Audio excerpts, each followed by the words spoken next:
Stardew Valley is my favourite cozy game ever.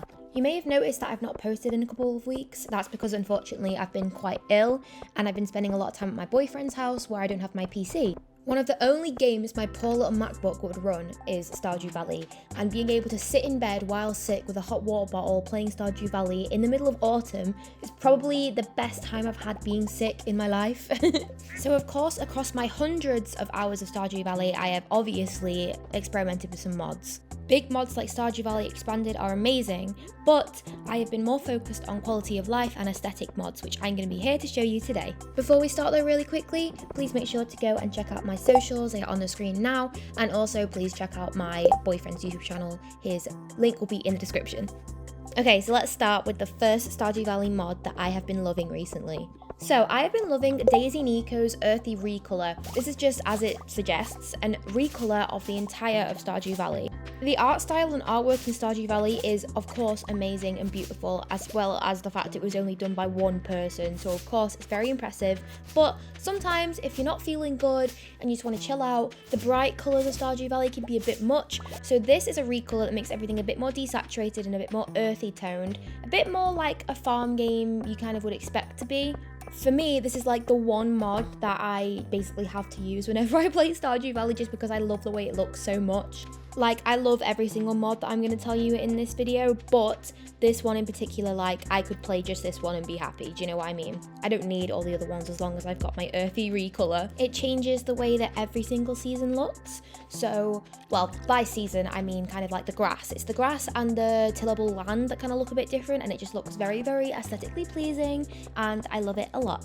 Just a heads up, this mod and all the other ones I mentioned are available on Nexus Mods. They do require some additional mods like Content Patcher and of course Smappy to work, but all the links will be in the description down below. Okay, next up is 𝙨𝙤𝙘𝙞𝙖𝙡 Flowery tools and flowery weapons. This is a very simple but effective retexturing mod that makes all your tools and weapons have flowers on them. As I said, very simple, but it's just super cute and I personally love it. Not only does this retexture the default tools that you get when you first start out the game, it also retextures every single weapon that you can get from Marlon in the Adventurer's Guild, and also all of the rewards in the chests inside the caves. So if you're quite a cutesy aesthetic player and you want some more floral elements going on in your game, I definitely recommend these two mods together. They are separate, so if you don't want the weapons to look different but you do want your basic tools like your scythe and your hoe and your watering can to look a bit more flowery, then just download the tools one. Nothing is stopping you from just downloading one of these mods. Okay, so very similarly to the 𝙨𝙬𝙘𝙀𝙀 Flowery tools and weapons mod, we have the overgrown flowery interface mod, which, as I said, goes very, very well with the last two mods I mentioned. This makes your home menu flowery and cute. It makes your cursor flowery and cute. It makes everything flowery and cute. Now, I'm not even a big flowery person. Of course, I think flowers are beautiful, but the only reason I love these mods so much is because I think it just fits the Stardew Valley vibe so well. Obviously, in essence, Stardew Valley is a farming sim, so having a bunch of floral kind of accents to the UI and the tools, just like it complements the game's theme and style so well. Especially combined with the Earthy recolor and also some more of the mods that I'm going to show you in this video. They all just go so well together, I am completely obsessed. The next mod is Foliage redone. So as the name suggests, this mod basically redoes the trees, the grass, and all the foliage to make it look a bit more aesthetically pleasing. Unfortunately, this mod was never actually updated for 1.6, but the version that I use is an unofficial update and it still works perfectly fine for 1.6, as that's what it was made for. I know a lot of people probably wouldn't like this mod too much because I understand it is like very leaning towards realism, especially with the trees, but I just think that with the other mods that I use, it works really, really well. I think if I had this one just like standalone on its own, it would look a bit out of place, but with a bunch of other recolors and retextures, it really fits in really well. Okay, here is another one that maybe not everyone will love, but I personally do like once I got used to it. This one is Better Crops and Foraging.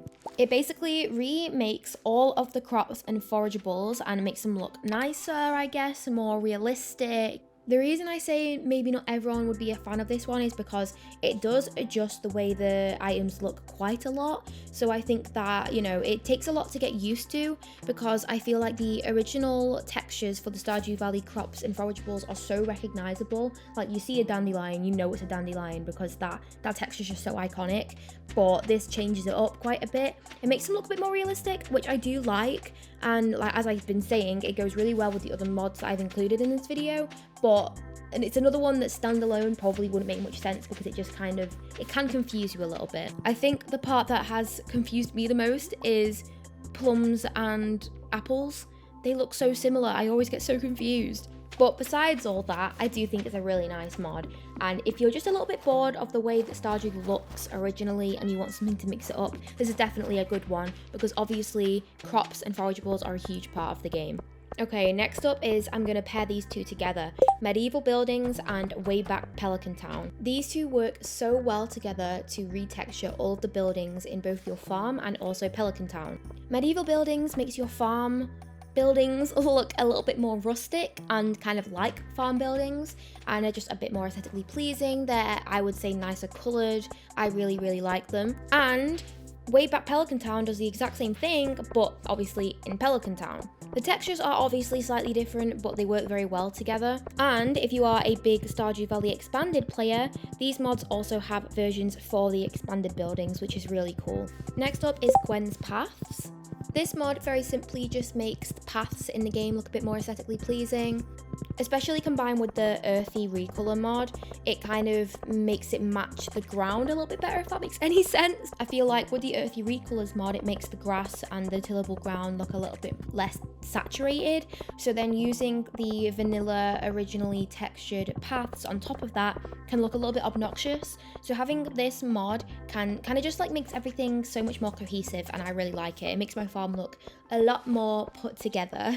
Then we have Adala Furniture Recolor. Again, it's a very similar concept. It just recolors the furnitures in the game to make them a bit less bright and in your face. Some of the furnitures can be very like obnoxiously colored, like the yellows can be very saturated and just not very pleasing to the eye. Obviously, I know some people are really into super bright colors, but when I am just sat in bed late at night playing Stardew, I love the desaturated calmness of all of these recolor mods, so this one definitely helps to add that in. In my current save, I actually haven't used any furniture yet because I only just managed to get the furniture catalogue, but it's still very cool, and I like the way it changes some of the paintings to be a bit different. It also changes things like the houseplants. Some of the houseplants turn into like more object-y looking things. It's really hard to explain, but it looks really cool. Okay, this is the first quality of life mod that I'm going to include. This is my first 100% playthrough of Stardew Valley. I'm trying to get 100%,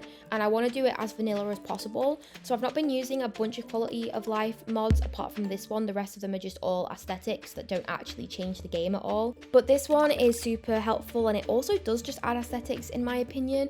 It is the Visible Fish mod, which you may have heard of before. This mod makes all of the fish available in a specific area visible in the water. So if you're on the beach in summer, you'll see pufferfish, you'll see tuna, you'll see all of those summer fish that you can catch in the ocean. And if you go to the river, you'll see bass, you'll see pikes, you'll see chubs. You can just basically see what is available. This also does change depending on the time and the weather, which is really helpful to basically know that you're fishing in the correct place. But also, I just think it looks cool. Like, you can see all the fish in the water, which I think is pretty realistic, because obviously in real life, if you're looking in the water, you're gonna see fish in there.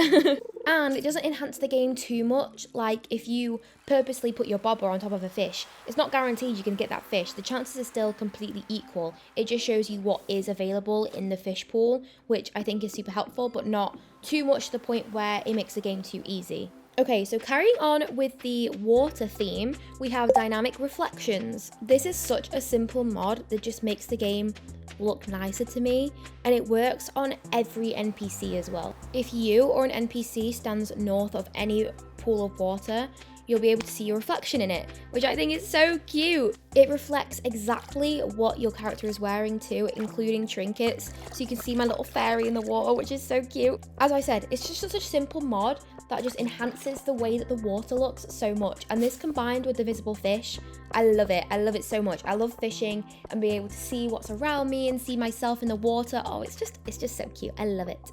Okay, these are the final 3 mods and they are all animal retextures. If you've made it this far into the video, then please consider giving the video a like and maybe subscribing. That would be really, really helpful. But anyway, for your farm animals, we have Elle's cuter barn animals and Elle's cuter coop animals. I think it's pretty obvious what this mod does, but it basically makes the animals look cuter. Look at them. I personally think that the original Stardew Valley animals are really cute anyway, especially the cats and dogs. There is a version that you can get to change the texture of the cats and dogs, but I personally love the original cats and dogs, so I didn't download this one. The reason I wanted these ones so bad is because I actually really hate the pigs. I think they are ugly, and in this mod, it makes the pigs cute. I just love it. I think it's just such an adorable little feature that makes the animals look so much cuter. You've just gotta love some cute squishy chickens. What can I say? Okay, so the final mod that I use regularly in Stardew Valley is the deer textures mod for horses. This is such a silly mod. Like, horses are already a very farmy animal, but I just think these deers look so cute. I use my horse all of the time. I love horses in this game as you walk really painfully slowly in Stardew, and having a horse be able to get you to places quicker is just top tier level of speed in this game. But why ride a horse when you can ride a deer, you know? Does it make any sense? Absolutely not. It doesn't make sense at all. But, you know, every single one of the mods I've included in this video have been realism, aesthetically pleasing, and then I'm allowed one silly mod. Do you know what I mean? Anyway, with that, they are all of my favourite Stardew Valley mods to enhance aesthetics and quality of life. As I said after the first mod, you can find all the links to these mods in the description. Please don't forget that you will of course need some additional mods like Content Patcher to make sure these mods actually work, but you will find which ones you need in the install links on Nexus Mods, so don't worry about it. Just a quick bonus, because all of these mods are kind of aesthetics only and retextures, you can use these on multiplayer even if your co-op friend does not have the mods. I always play with these exact mods on a co-op farm that I have with my friend who doesn't use a single mod. She uses completely vanilla Stardew and they still work fine and it doesn't crash often. The only reason it crashes is because she has bad Wi-Fi. So thank you so much for watching me and my rideable 𝙨𝙘𝙘𝙖𝙡. We hope you enjoyed the video and we hope you found a single mod that you wanted to download into your game. Bye!